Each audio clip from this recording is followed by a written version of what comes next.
অনেকে বলছে এবার ব্রাজিলের খেলাগুলো নাকি গভীর রাতে 3টা, 3:30 বাজে। তো আমি মনে মনে বলছি নিশ্চয়ই 10 বছর, 15 বছর, 20 বছর যারা ফজরের নামাজ পড়তে উঠে নাই কোনোদিন, আমার মতো, আমার উস্তাদদের মতো, তার উস্তাদদের মতো শত শত আলেম নামাজের ওয়াজ করে যাদেরকে ফজরে তুলতে পারে নাই, ওদেরকে খ্রিস্টান ইহুদি প্লেয়ার ঘুম থেকে তুলবে। কথা বলেন ঠিক কিনা? জোরে জোরে বলেন।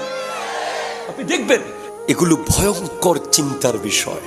একবার ভাবেন, আমার মতো আলেম, মসজিদের ইমামের মতো হুজুর, শত শত ইমাম সুললিত কণ্ঠে, কেউ মক্কার আদলে, কেউ মদিনার আদলে আজান দিয়ে যেই যুবকের ঘুম ভাঙতে পারে নাই, বাবা আর মা হাজার চেষ্টা করে যাকে বিছানা থেকে তুলতে পারে নাই, তাকে বিছানা থেকে তুলে ফেলবে কিছু মুসলমানের দুশ্মনেরা। আমি কোনো প্লেয়ার বলবো না। এরপর আপনি দেখবেন জুমার নামাজে যারা খতিব সাহেব 10 মিনিট বেশি ওয়াজ করলে বারবার ঘড়ির দিকে তাকায়, পরে আবার বের হয়ে বলে দেয় হুজুর টাইম মতো শেষ করুন, তারা দেখবেন 90 মিনিট প্রস্রাব আটকে রাখবে। এরপরে আরো 20 মিনিট, আধা ঘন্টা, পারলে যদি পায়খানার হাজত আসে সেটাও আটকে রাখবে।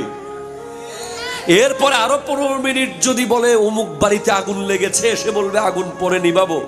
কতটুকু আসক্ত হয়েছি।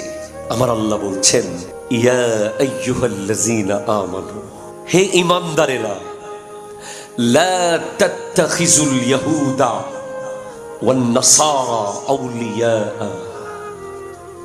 কোন ইহুদি এবং নাসারাকে বন্ধু বানাবে না। আরো জোরে, আরো জোরে, আরো জোরে, আরো জোরে সুবহানাল্লাহ। কোন ইহুদি নাসারাকে কি বানাবে না? বন্ধু বানাবে না। বাদহুম আউলিয়াউ বাদিন, তারা তাদের বন্ধু। ওয়া ইয়াতাওয়াল্লাহুম মিনকুম, তোমাদের মধ্যে কেউ যদি এই বিষয়টাকে অ্যাভয়েড করে না মেনে তারপরেও ওদের বন্ধুত্বকে রিসিভ করে নেয়, ফাইন্নাহু মিনহুম, সে তাদের, সে আল্লাহর না। সে কাদের? তাদের। সে আল্লাহর না, সে ইহুদিদের, সে মুসলমানদের না, সে